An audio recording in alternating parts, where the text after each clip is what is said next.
First things first, boil your noodles. Don't stress about getting it perfect. We're here to have fun, not be fancy. Ramen, udon, or rice noodles, it's your call.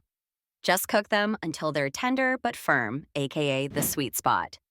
Hashtag cooking tips, easy noodles. Now things get serious. Heat up some oil and throw in 3 cloves of minced garlic and half an onion.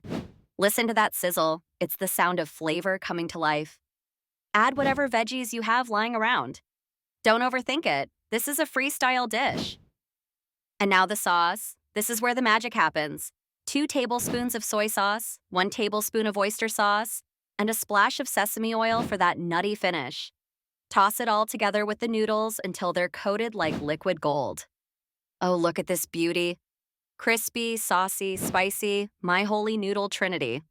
Yep, this is it. Don't just watch me eat it, make this tonight and thank me later.